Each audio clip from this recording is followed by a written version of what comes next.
पंडित चंद्रधर शर्मा गुलेरी विरचित हिंदी कहानी उसने कहा था राष्ट्रीय पात्रता परीक्षा हिंदी पाठ्यक्रम में लगी हुई है।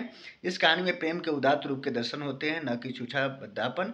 आइए इस कहानी को सुनते हैं। था एक बड़े बड़े शहरों के इक्के गाड़ी वालों की जबान के कोड़ों से जिनकी पीठ छिल गई है और कान पक गए हैं, उनसे हमारी प्रार्थना है कि अमृतसर के बम्बूकाट वालों की बोली का मरहम लगावें।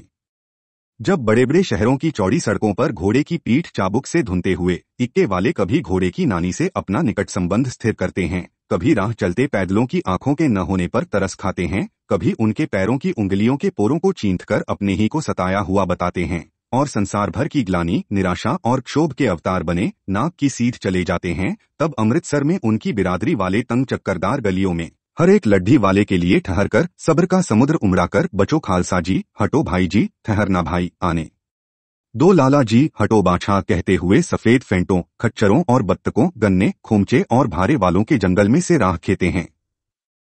क्या मजाल है कि जी और साहब बिना सुने किसी को हटना पड़े। यह बात नहीं कि उनकी जीभ चलती नहीं, पर मीठी छुरी की तरह महीन मार करती है। यदि कोई बुढ़िया बार बार चेतावनी देने पर भी लीक से नहीं हटती, तो उनकी वचनावली के ये नमूने हैं: हट जा जीने जोगिए, हट जा कर्मा वालिए, हट जा पुत्ता प्यारिए, बच जा लंबी वालिए। समष्टि में इनके अर्थ हैं कि तू जीने योग्य है, तू भाग्यों वाली है, पुत्रों को प्यारी है, लंबी उम्र तेरे सामने है, तू क्यों मेरे पहिए के नीचे आना चाहती है, बच जा। ऐसे बम्बूकाट वालों के बीच में होकर एक लड़का और एक लड़की चौक की एक दुकान पर आ मिले। उसके बालों और इसके ढीले सुथने से जान पड़ता था कि दोनों सिख हैं। वह अपने मामा के केश धोने के लिए दही लेने आया था और यह रसोई के लिए बढ़िया। दुकानदार एक परदेसी से गुथ रहा था जो सिर भर गीले पापड़ों की गड्डी को गिने बिना हटता न था। तेरे घर कहाँ है? मगरे में। और तेरे माझे में यहाँ कहाँ रहती है? अतर सिंह की बैठक में वे मेरे मामा होते हैं। मैं भी मामा के यहाँ आया हूँ, उनका घर गुरु बाजार में है। इतने में दुकानदार निपटा और इनका सौदा देने लगा। सौदा लेकर दोनों साथ साथ चले। कुछ दूर जाकर लड़के ने मुस्कुराकर पूछा, तेरी कुड़माई हो गई? इस पर लड़की कुछ आंखें चढ़ाकर धत कहकर दौड़ गई और लड़का मुंह देखता रह गया। दूसरे तीसरे दिन सब्जी वाले के यहाँ, दूध वाले के यहाँ अकस्मात दोनों मिल जाते। महीना भर यही हाल रहा। 2-3 बार लड़के ने फिर पूछा, तेरी कुड़माई हो गई? और उत्तर में वही धत मिला। एक दिन जब फिर लड़के ने वैसे ही हंसी में चिढ़ाने के लिए पूछा तो लड़की लड़के की संभावना के विरुद्ध बोली, हाँ हो गई। कब? कल देखते नहीं, यह रेशम से कढ़ा हुआ सालू। लड़की भाग गई। लड़के ने घर की राह ली।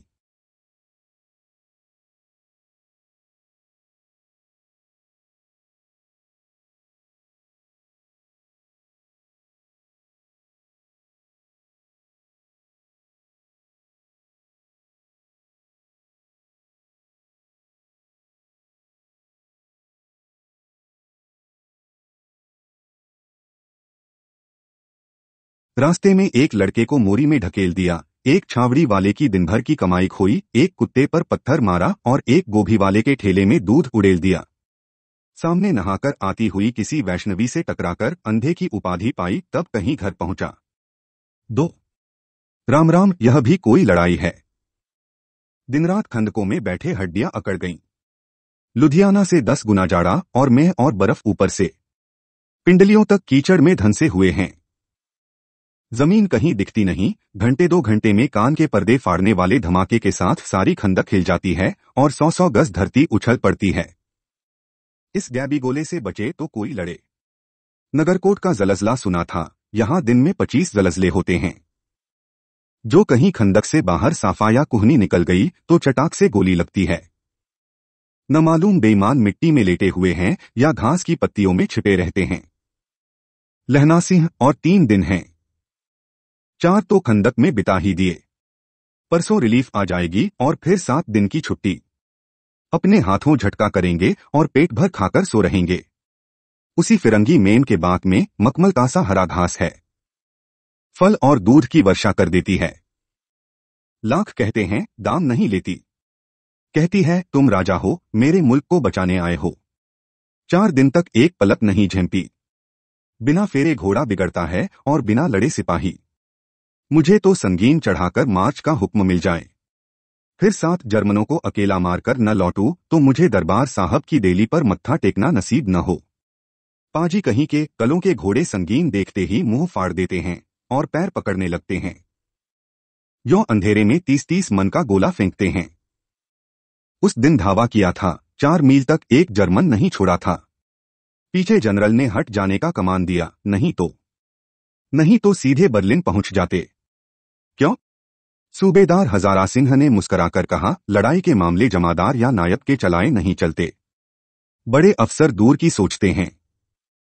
300 मील का सामना है, एक तरफ बढ़ गए तो क्या होगा? सूबेदार जी सच है, लहना सिंह बोला, पर करें क्या? हड्डियों में तो जाड़ा धंस गया है। सूर्य निकलता नहीं और खाई में दोनों तरफ से चंबे की बावलियों के से सोते झर रहे हैं। एक धावा हो जाए तो गर्मी आ जाए। उद्मी उठ, सिगड़ी में कोले डाल। वजीरा तुम 4 जने बाल्टियां लेकर खाई का पानी बाहर फेंको। लहना सिंह शाम हो गई है, खाई के दरवाजे का पहरा बदल दे। यह कहते हुए सूबेदार सारी खंदक में चक्कर लगाने लगे। वजीरा सिंह पलटन का विदूषक था। बाल्टी में गंदा पानी भरकर खाई के बाहर फेंकता हुआ बोला, मैं पाधा बन गया हूं। करो जर्मनी के बादशाह का तर्पण। इस पर सब खिलखिला पड़े और उदासी के बादल फट गए। लहना सिंह ने दूसरी बाल्टी भरकर उसके हाथ में देकर कहा, अपनी बाड़ी के खरबूजों में पानी दो। ऐसा खाद का पानी पंजाब भर में नहीं मिलेगा। हाँ, देश क्या है, स्वर्ग है। मैं तो लड़ाई के बाद सरकार से 10 घुमा जमीन यहां मांग लूंगा और फलों के बूटे लगाऊंगा। लाड़ी होरा को भी यहां बुला लोगे? या वही दूध पिलाने वाली फिरंगी में? चुप कर, यहां वालों को शर्म नहीं। देश देश की चाल है। आज तक मैं उसे समझा न सका कि सिख तंबाकू नहीं पीते। वह सिगरेट देने में हठ करती है, ओठों में लगाना चाहती है, और मैं पीछे हटता हूं तो समझती है कि राजा बुरा मान गया, अब मेरे मुल्क के लिए लड़ेगा नहीं। अच्छा, अब बोधा सिंह कैसा है? अच्छा है, जैसे मैं जानता ही न हो। रात भर तुम अपने कंबल उसे उड़ाते हो और आप सिगड़ी के सहारे गुजर करते हो। उसके पहरे पर आप पहरा दे आते हो। अपने सूखे लकड़ी के तख्तों पर उसे सुलाते हो, आप कीचड़ में पड़े रहते हो। कहीं तुम न मांदे पड़ जाना। जाड़ा क्या है, मौत है, और निमोनिया से मरने वालों को मुरब्बे नहीं मिला करते। मेरा डर मत करो, मैं तो बुलेल की खड्ड के किनारे मरूंगा। भाई कीरत सिंह की गोदी पर मेरा सिर होगा और मेरे हाथ के लगाए हुए आंगन के आम के पेड़ की छाया होगी। वजीरा सिंह ने त्योरी चढ़ाकर कहा, क्या मरने मारने की बात लगाई है? मरे जर्मनी और तुरक। हाँ भाइयों, कुछ गांव दिल्ली शहर ते पिशोर नू जांदिए। कर लेना लौंगा दा बपार मड़िए। कर लेना नाड़े दा सौदा अड़िए। ओए लाना चटाका कदुए नू। कद्दू बनिया वे मजेदार गोरिए। उन लाना चटाका कदुए नू। कौन जानता था कि दाढ़ियों वाले घरबारी सिख ऐसा लुच्चों का गीत गाएंगे, पर सारी खंदक इस गीत से गूंज उठी और सिपाही फिर ताजे हो गए, मानो 4 दिन से सोते और मौज ही करते रहे हों। 3 दोपहर रात गई है, अंधेरा है, सन्नाटा छाया हुआ है।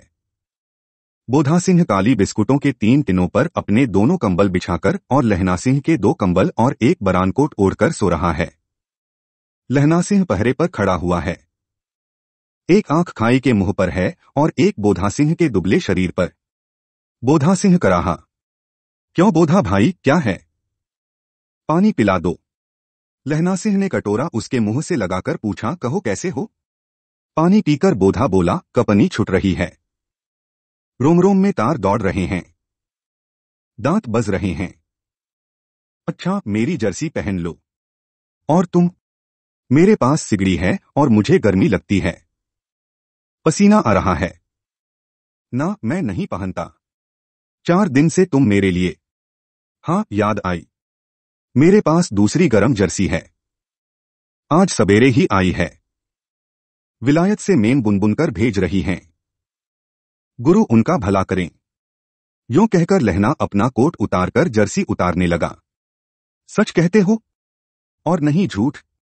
यों कहकर नाही करते बोधा को उसने जबरदस्ती जर्सी पहना दी और आप काकी कोट और जीन का कुर्ता भर पहनकर पहरे पर आ खड़ा हुआ। मेम की जर्सी की कथा केवल कथा थी। आधा घंटा बीता। इतने में खाई के मुंह से आवाज आई, सूबेदार हजारा सिंह। कौन लपटन साहब? हुक्म हुजूर, कहकर सूबेदार तनकर फौजी सलाम करके सामने हुआ। देखो, इसी दम धावा करना होगा। मील भर की दूरी पर पूरब के कोने में एक जर्मन खाई है।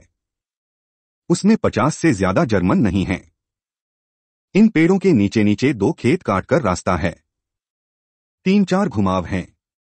जहां मोड़ है वहां 15 जवान खड़े कर आया हूं। तुम यहां 10 आदमी छोड़कर सबको साथ ले उनसे जा मिलो। खंदक छीन कर वहीं, जब तक दूसरा हुक्म न मिले डटे रहो। हम यहां रहेंगे। जो हुक्म। चुपचाप सब तैयार हो गए। बोधा भी कंबल उतारकर चलने लगा। तब लहना सिंह ने उसे रोका। लहना सिंह आगे हुआ तो बोधा के बाप सूबेदार ने उंगली से बोधा की ओर इशारा किया। लहना सिंह समझकर चुप हो गया।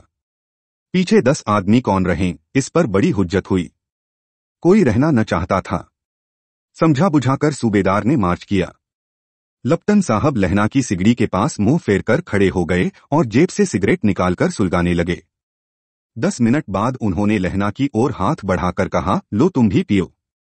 आंख मारते मारते लहना सिंह सब समझ गया। मोह का भाव छिपाकर बोला, लाओ साहब। हाथ आगे करते ही उसने सिगड़ी के उजाले में साहब का मुंह देखा। बाल देखे। तब उसका माथा ठनका। लपटन साहब के पट्टियों वाले बाल एक दिन में ही कहाँ उड़ गए और उनकी जगह कैदियों से कटे बाल कहाँ से आ गए। शायद साहब शराब पिए हुए हैं और उन्हें बाल कटवाने का मौका मिल गया है। लहना सिंह ने जांचना चाहा। लपटन साहब 5 वर्ष से उसकी रेजिमेंट में थे। क्यों साहब, हम लोग हिंदुस्तान कब जाएंगे? लड़ाई खत्म होने पर। क्यों, क्या यह देश पसंद नहीं? नहीं साहब, शिकार के वे मजे यहां कहाँ। याद है, पार साल नकली लड़ाई के पीछे हम आप जगाधरी जिले में शिकार करने गए थे। हाँ, वहीं जब आप खोते पर सवार थे और आपका कांसामा अब्दुल्ला रास्ते के एक मंदिर में जल चढ़ाने को रह गया था। बेशक पाजी कहीं का, सामने से वह नीलगाय निकली कि ऐसी बड़ी मैंने कभी न देखी थी। और आपकी एक गोली कंधे में लगी और पुट्ठे में निकली। ऐसे अफसर के साथ शिकार खेलने में मजा है। क्यों साहब, शिमले से तैयार होकर उस नीलगाय का सिर आ गया था ना? आपने कहा था कि रेजिमेंट की मैस में लगाएंगे। हाँ, पर मैंने वह विलायत भेज दिया। ऐसे बड़े बड़े सींग 2-2 फुट के तो होंगे। हाँ, लहना सिंह 2 फुट 4 इंच के थे। तुमने सिगरेट नहीं पिया? पीता हूं साहब, दियासलाई ले आता हूं, कहकर लहना सिंह खंदक में घुसा। अब उसे संदेह नहीं रहा था। उसने झटपट निश्चय कर लिया कि क्या करना चाहिए। अंधेरे में किसी सोने वाले से वह टकराया। कौन? वजीरा सिंह। हाँ, क्यों लहना, क्या कयामत आ गई? जरा तो आंख लगने दी होती। 4 होश में आओ। कयामत आई है और लपटन साहब की वर्दी पहनकर आई है। क्या? लपटन साहब या तो मारे गए हैं या कैद हो गए हैं। उनकी वर्दी पहनकर यह कोई जर्मन आया है। सूबेदार ने इसका मुंह नहीं देखा। मैंने देखा और बातें की है। सोहरा साफ उर्दू बोलता है, पर किताबी उर्दू। और मुझे पीने को सिगरेट दिया है। तो अब मारे गए। धोखा है। सूबेदार कीचड़ में चक्कर काटते फिरेंगे और यहां खाई पर धावा होगा। उठो, एक काम करो। पलटन के पैरों के निशान देखते देखते दौड़ जाओ। अभी बहुत दूर न गए होंगे। सूबेदार से कहो एकदम लौट आए। खंदक की बात झूठ है। चले जाओ, खंदक के पीछे से निकल जाओ। पत्ता तक न खड़के। देर मत करो। हुक्म तो यह है कि यहीं। ऐसी तैसी हुक्म की। मेरा हुक्म जमादार लहना सिंह, जो इस वक्त यहां सबसे बड़ा अफसर है, उसका हुक्म है। मैं लपटन साहब की खबर लेता हूं। पर यहां तो तुम 8 ही हो। 8 नहीं, 10 लाख। एक अकालिया सिख 1.25 लाख के बराबर होता है। चले जाओ। लौटकर खाई के मुहाने पर लहना सिंह दीवार से चिपक गया। उसने देखा कि लपटन साहब ने जेब से बेल के बराबर 3 गोले निकाले। तीनों को जगह जगह खंदक की दीवारों में घुसेड़ दिया और तीनों में एक तार सा बांध दिया। तार के आगे सूत की एक गुत्थी थी, जिसे सिगड़ी के पास रखा। बाहर की तरफ जाकर एक दियासलाई जलाकर गुत्थी पर रखने। बिजली की तरह दोनों हाथों से उल्टी बंदूक को उठाकर लहना सिंह ने साहब की कुहनी पर तान कर दे मारा। धमाके के साथ साहब के हाथ से दियासलाई गिर पड़ी। लहना सिंह ने एक कुंदा साहब की गर्दन पर मारा और साहब आंख मीन गॉट कहते हुए चित्त हो गए। लहना सिंह ने तीनों गोले बीनकर खंदक के बाहर फेंके और साहब को घसीटकर सिगड़ी के पास लिटाया। जेबों की तलाशी ली। 3-4 लिफाफे और एक डायरी निकालकर उन्हें अपनी जेब के हवाले किया। साहब की मूर्छा हटी। लहना सिंह हंसकर बोला, क्यों लपटन साहब, मिजाज कैसा है? आज मैंने बहुत बातें सीखी। यह सीखा कि सिख सिगरेट पीते हैं। यह सीखा कि जगाधरी के जिले में नीलगाय होती हैं और उनके 2 फुट 4 इंच के सींग होते हैं। यह सीखा कि मुसलमान कांसामा मूर्तियों पर जल चढ़ाते हैं और लपटन साहब खोते पर चढ़ते हैं। पर यह तो कहो, ऐसी साफ उर्दू कहाँ से सीख आए? हमारे लपटन साहब तो बिन देम के 5 लफ्ज भी नहीं बोला करते थे। लहना ने पतलून के जेबों की तलाशी नहीं ली थी। साहब ने मानो जाड़े से बचने के लिए दोनों हाथ जेबों में डाले। लहना सिंह कहता गया, चालाक तो बड़े होकर माझे का लहना इतने बरस लपटन साहब के साथ रहा है। उसे चकमा देने के लिए 4 आंखें चाहिए। 3 महीने हुए एक तुर्की मौलवी मेरे गांव आया था। औरतों को बच्चे होने के ताबीज बांटता था और बच्चों को दवाई देता था। चौधरी के बड़ के नीचे मंजा बिछाकर हुक्का पीता रहता था और कहता था कि जर्मनी वाले बड़े पंडित हैं। वेद पढ़ पढ़कर उसमें से विमान चलाने की विद्या जान गए हैं। गौ को नहीं मारते। हिंदुस्तान में आ जाएंगे तो गोहत्या बंद कर देंगे। मंडी के बनियों को बहकाता कि डाकखाने से रुपया निकाल लो। सरकार का राज्य जाने वाला है। डाकबाबू कोल्हूराम भी डर गया था। मैंने मुल्लाजी की दाढ़ी मूर दी थी और गांव से बाहर निकालकर कहा था कि जो मेरे गांव में अब पैर रखा तो। साहब की जेब में से पिस्तौल चली और लहना की जांघ में गोली लगी। इधर लहना की हेनरी मार्टिन के 2 फायरों ने साहब की कपालक्रिया कर दी। धड़ाका सुनकर सब दौड़ आए। बोधा चिल्लाया, क्या है? लहना सिंह ने उसे यह कहकर सुला दिया कि एक हड़का हुआ कुत्ता आया था, मार दिया और औरों से सब हाल कह दिया। सब बंदूकें लेकर तैयार हो गए। लहना ने साफा फाड़कर घाव के दोनों तरफ पट्टियां कसकर बांधी। घाव मांस में ही था। पट्टियों के कसने से लहू निकलना बंद हो गया। इतने में 70 जर्मन चिल्लाकर खाई में घुस पड़े। सिखों की बंदूकों की बाढ़ ने पहले धावे को रोका, दूसरे को रोका, पर यहां थे 8। लहना सिंह तक कर मार रहा था। वह खड़ा था और लेटे हुए थे और वे 70 अपने मुर्दा भाइयों के शरीर पर चढ़कर जर्मन आगे घुसे आते थे। थोड़े से मिनटों में वे अचानक आवाज आई, वाहे गुरुजी की फतह, वाहे गुरुजी का खालसा। और धड़ाधड़ बंदूकों के फायर जर्मनों की पीठ पर पड़ने लगे। ऐन मौके पर जर्मन 2 चक्की के पाटों के बीच में आ गए। पीछे से सूबेदार हजारा सिंह के जवान आग बरसाते थे और सामने लहना सिंह के साथियों के संगीन चल रहे थे। पास आने पर पीछे वालों ने भी संगीन पिरोना शुरू कर दिया। एक किलकारी और अकाल सिक्खा दी फौज आई। वाहे गुरुजी की फतह, वाहे गुरुजी का खालसा, सत श्री अकाल पुरुष। और लड़ाई खत्म हो गई। 63 जर्मन या तो खेत रहे थे या कराह रहे थे। सिखों में 15 के प्राण गए।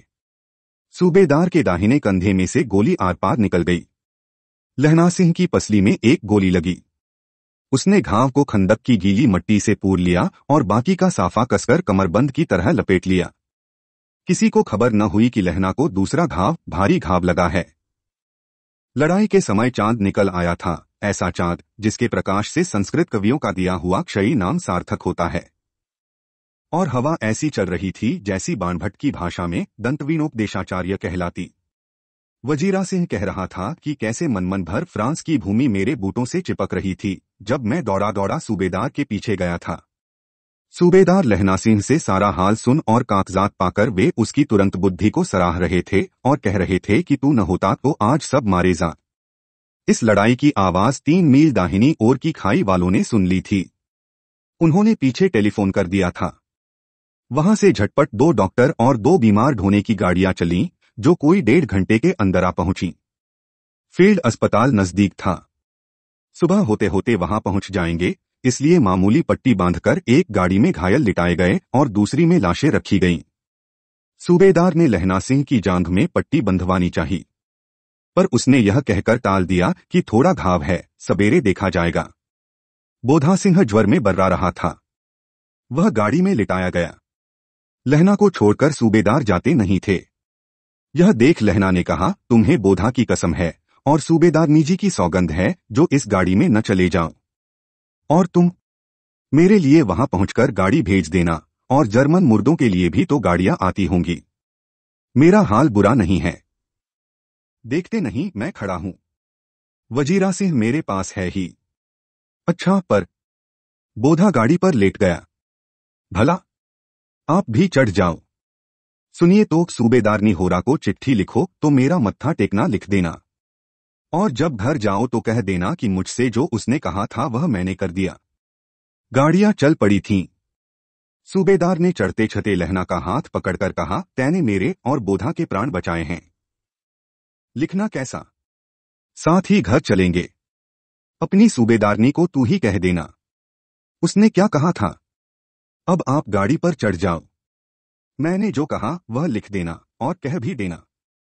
गाड़ी के जाते लहना लेट गया। वजीरा पानी पिला दे और मेरा कमरबंद खोल दे। तर हो रहा है। 5 मृत्यु के कुछ समय पहले स्मृति बहुत साफ हो जाती है। जन्म भर की घटनाएं एक एक करके सामने आती हैं। सारे दृश्यों के रंग साफ होते हैं। समय की धुंध बिल्कुल उन पर से हट जाती है। लहना सिंह 12 वर्ष का है। अमृतसर में मामा के यहां आया हुआ है। दही वाले के यहां, सब्जी वाले के यहां, हर कहीं उसे एक 8 वर्ष की लड़की मिल जाती है। जब वह पूछता है तेरी कुड़माई हो गई, तब धत कहकर वह भाग जाती है। एक दिन उसने वैसे ही पूछा तो उसने कहा, हाँ कल हो गई, देखते नहीं यह रेशम के फूलों वाला सालू। सुनते ही लहना सिंह को दुहक हुआ, क्रोध हुआ। क्यों हुआ? वजीरा सिंह पानी पिला दे। 25 वर्ष बीत गए। अब लहना सिंह न 77 राइफल्स में जमादार हो गया है। उस 8 वर्ष की कन्या का ध्यान ही न रहा। न मालूम वह कभी मिली थी या नहीं। 7 दिन की छुट्टी लेकर जमीन के मुकदमे की पैरवी करने वह अपने घर गया। वहां रेजिमेंट के अफसर की चिट्ठी मिली कि फौज लाम पर जाती है, फौरन चले आओ। साथ ही सूबेदार हजारा सिंह की चिट्ठी मिली कि मैं और बोधा सिंह भी लाम पर जाते हैं। लौटते हुए हमारे घर होते जाना, साथ ही चलेंगे। सूबेदार का गांव रास्ते में पड़ता था और सूबेदार उसे बहुत चाहता था। लहना सिंह सूबेदार के यहां पहुंचा। जब चलने लगे तब सूबेदार बेढ़े में से निकलकर आया। बोला, लहना, सूबेदारनी तुमको जानती हैं, बुलाती हैं। जा मिल आ। लहना सिंह भीतर पहुंचा। सूबेदारनी मुझे जानती हैं? कब से? रेजिमेंट के क्वार्टरों में तो कभी सूबेदार के घर के लोग रहे नहीं। दरवाजे पर जाकर मत्था टेकना कहा। असीस सुनी। लहना सिंह चुप। मुझे पहचाना नहीं? तेरी कुड़माई हो गई, धत कल हो गई, देखते नहीं, रेशमी बूटों वाला सालू अमृतसर में। भावों की टकराहट से मूर्छा खुली, करवट बदली, पसली का घाव बह निकला। वजीरा पानी पिला, उसने कहा था।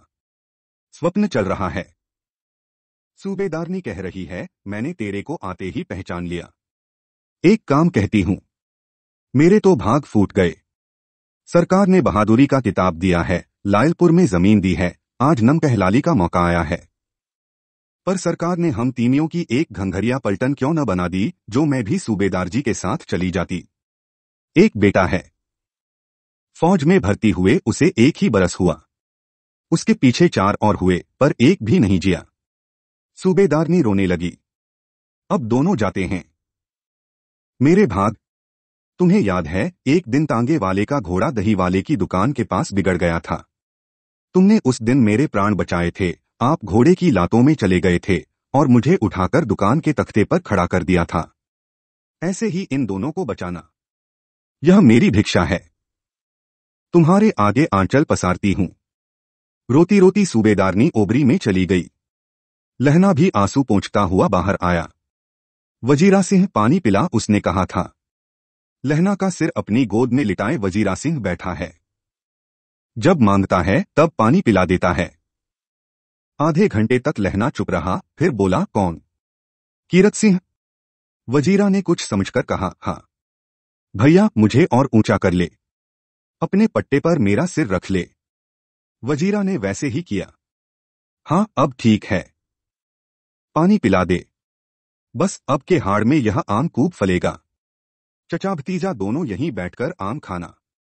जितना बड़ा तेरा भतीजा है उतना ही यह आम है।